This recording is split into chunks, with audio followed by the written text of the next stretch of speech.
Right, peace kings, peace queens. We back again with chapter 3 of the road from Orion.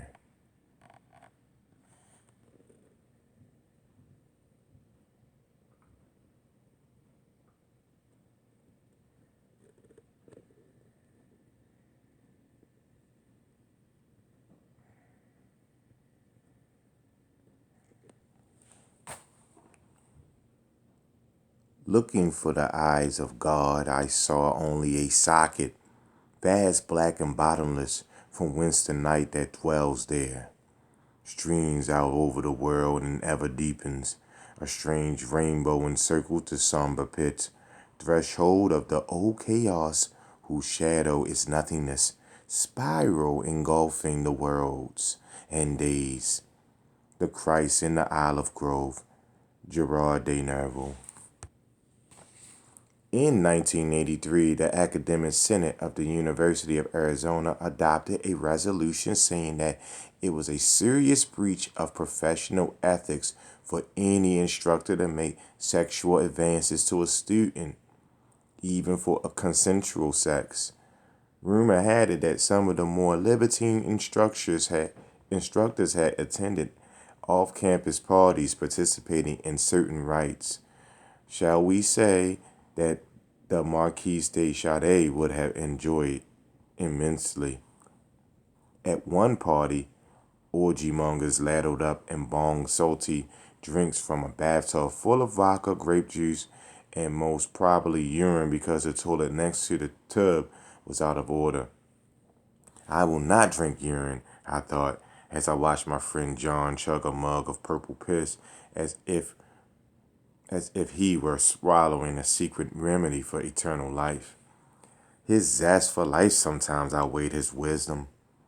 He did not care what was in the tub, nor did the women around him, because they were sexually attracted to John's recklessness and the quiet violence in the bottomless depths of his intelligent eyes that barely masked his soul's turmoil. Deafening music rocked the small apartment packed with people, and all one could see at times was an occasional nude female jumbled up above uplifted arms and passed along in a fashion similar to the crowd surfing scene at concerts and football games. At this particular event, the chair of the Department of Psychology would lose his white jockey shorts, which would later be found grape-stained and hoisted above the American flag outside the university's administration building. Administrators were extremely worried about the reputation of their professors, even those not engaged in sexual orgies, such as the careful scientists in the chemistry department who were more interested in federal patents. By 1980, the U.S. Supreme Court had ruled that a genetically created new bacterium could be patented. In this same year, Martin Klein and his co-workers created a transgenic mouse, transferring the functional genes of one animal to another. By early 1983, researchers had located a genetic marker for the Huntington's disease on chromosome 4, and the word was out that in Denmark, scientists were attempting to clone a lamb from a developing sheep embryo cell. Genetics had made great gains since Watson and Crick defined the double helical structure of DNA in 1953, and Paul Berg cloned the first gene in 1973. University professors and scientists were scrambling to patent man-made microorganisms and had their eyes on Nobel Prizes nominations. And some were taking foolish risks that were dangerous to a university's reputation. So when Dr. Lucia Farrell submitted a request for a 1-year sabbatical to leave work on a special project related to a new biotechnology tool, Dean Leonard Grosh, head of the Department of Chemistry, had second thoughts about signing her leave. Overweight and bloated from habitual 3 martini lunches, Grosh sat at his immaculate desk under a central ceiling light that he always left on. The bizarre effect of the unnatural light within the pervading sunlight made him look like a large salamander larva under a microscope, waiting to be probed, waiting for Dr. Lucia Farrell, who was late. The warm sunlight filtering through his office window made him sleepy, made the room look hazy to his bloodshot eyes, which were beginning to roll backwards in his head. He imagined that he was flying over the Arizona desert like a hawk, a phoenix gliding somewhere into the cool air, when suddenly the sun turned black and he fell at a rapid pace, faster and faster, choking on the rushing wind, and then the desert split to swallow him. But he saw salvation, a woman rising from the abysmal rupture in the ground. She had a high, delicate cheekbone, a bronze complexion, a slim figure, an ascetic quality, and with her auburn hair pulled away from her face, she resembled one of Renard's young French women. For a moment, Gross stared at her like a man in love. Then he gasped in revulsion, for it was Lucia who had caught him dozing. Lucia was well aware of Gross's gluttonous drinking habits, and it could ruin his reputation, for this was not the first time she had caught him sleeping at his desk. Disgusted, she stood by the sunny window waiting for Gross to recover and say something. Instead, he straightened his red power tie, cocking his thick neck like a cobra ready to strike, as his tongue licked the sticky lips for the leftover vodka. Slowly, he moved his large head towards the sunlight where Lucia stood. The overhead light glinted off his balding scalp as he spat words out of his mouth like venom. This leave is a privilege, an opportunity for research, and an investment towards increasing the program of study at our university, he blurted, unmoving, like a hawk guarding the university's reputation and the remains of his own. For as dean, he was responsible for approving her research plans. Lucia watched Gross quietly, unerringly calm, professional in her knee-length dove gray suit, and with obvious disinterest. She shifted slightly toward the window into the sunlight. She emboldened her small features and red hair. Outside, students were talking in groups, the Arizona sun beating down on them with its 103-degree heat. Lucia paused long enough to make Gross uneasy, and he instantly glanced away from her perceptive eyes onto the detailed description of her work in front of him.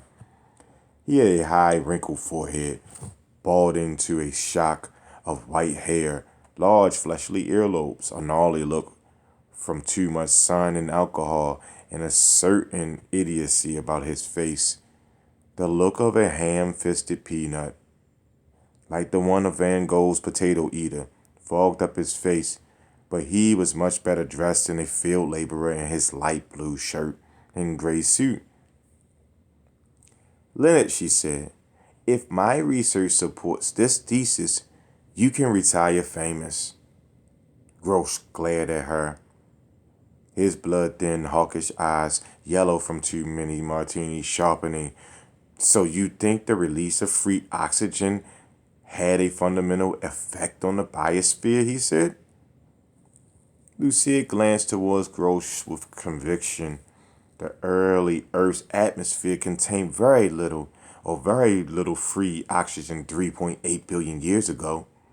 The key change became with photosynthesis, the process used by green plants, algae, and some bacteria, in which the energy from sunlight is used to split water into hydrogen and oxygen.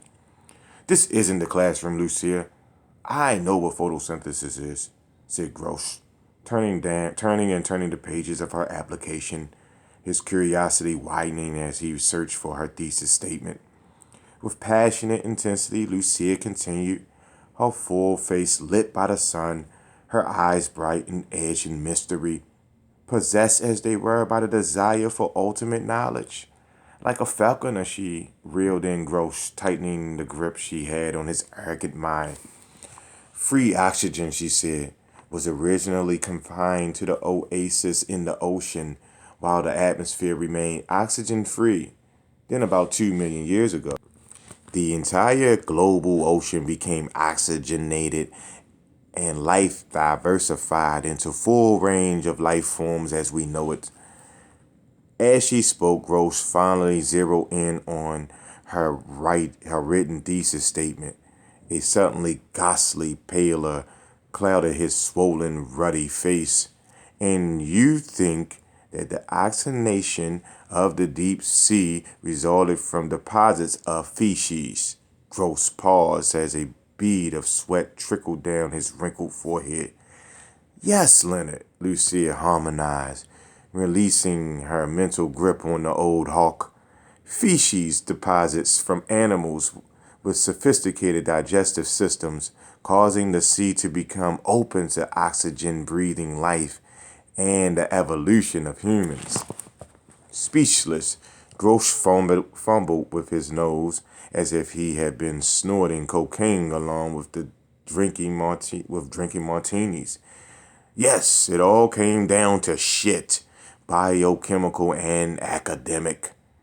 Still, he would approve her request because of her reputation. Lucia Farrell, age 42, was a graduate of the University of Oxford, where her research centered on quantum theory, particularly the theory of molecular properties.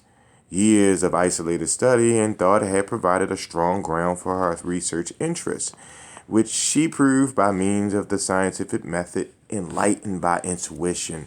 Grosh envied her credentials. An unbearable amount of time seemed to pass as he read the details of the research plan. Yet Lucia was unaffected and seemed to be more interested in the dean's bookshelf than his response. She found a compass on one shelf and was measuring magnetic north.